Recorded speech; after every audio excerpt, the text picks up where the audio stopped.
Now, Gerard, you've written a new book on Malcolm Fraser. Yes, yeah. Would you tell us a little bit about this? Why'd you write the book? Well, I knew Malcolm Fraser a bit, and I worked for the Fraser government for 4 years. And what I thought I'd write is a personal reflection. So it's not a cradle-to-grave biography, but it is a reflection of the man that I knew. And I take it through his early years when I was very impressed with him. When I went to work for his government, I was also very impressed with him. Then I tapered off a bit, and then towards the end of his career he turned on virtually everyone. He knew he turned on the Liberal Party, he turned on John Howard, I document this in the book. He turned on Sir John Kerr, who, as you know, was the Governor-General who dismissed the Whitlam government and appointed Malcolm Fraser.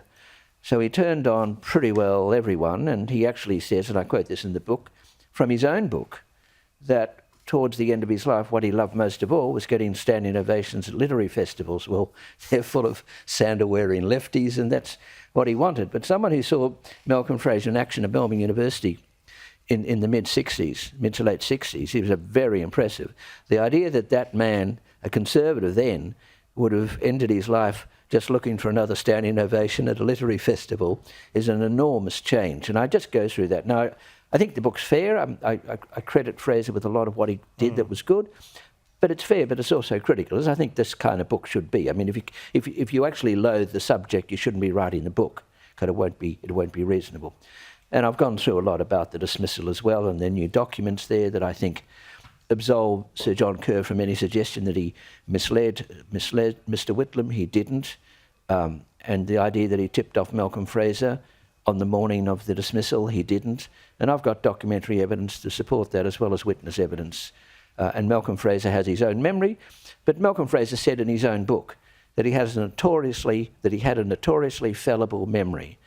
And anyone who says they've got a notoriously fallible memory shouldn't really be trusted without checking. But a lot of journalists now, because Fraser's critical of Kerr, they accept Fraser's line. But if the man's got a hopeless memory, why would you trust what he said 30 or 40 years after the event when he didn't say it at the time? So I'm just judging all this, and people can have a look at it. I've got a lot of quotes from Malcolm Fraser in it. He's stating his own position. People can have a look at it, draw their own conclusions. Well, I hope people go out and they grab a copy of the book. It'll be a fantastic read. Now, a Connor Court publication. There you go. Well, staying on Gough Whitlam, yep. You've noticed something in a Sydney Morning Herald that might not necessarily be true. Yes. Walk us through it. Well, Tony Wright, a well-known journalist, interviewed Diana Killen, who's the daughter of Jim Killen. Jim Killen was a very colourful character in the Fraser government, and through that, Liberal governments through the late 60s into the 70s and into the 80s, and oppositions as well. And she relates that to the reporter that on the night of the dismissal, Jim Killen, she had dinner with Jim Killen, and he was bemoaning the fact that Kerr had sacked Whitlam, and this was a great disturbance to the constitutional system. Now, Killen may have said that to his daughter, but the journalist doesn't have to believe what his daughter said, because the fact is that when a vote was taken in the Liberal Party room about supply, Jim Killen voted in favour and spoke and voted in favour of blocking supply. So, and then in his own autobiography, he actually praised the fact that Kerr made it possible to have an election because it gave the people of Australia an opportunity to make a choice between Whitlam and Fraser. So in November 1975, Killen was a supporter for blocking supply.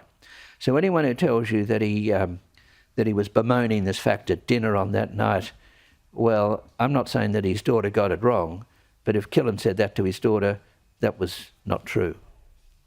So that's the story. I think what I'm saying there is people should do more fact-checking. You can't, and that's what I make the point in this book. You just can't believe what people tell you, because some people tell you the truth, some people tell you falsehoods, and some people have recollections of events that never happened. Yep. They just have memories of things that didn't happen. So you've got to. So I'm just picking it up there as an example of a lot of what we're getting now about the dismissal of people who supported what Kerr did and what Fraser did 50 years ago. Now they, or people who support them, are walking away from it. But I think we've got, what I'm trying to do is go back and look at exactly what happened.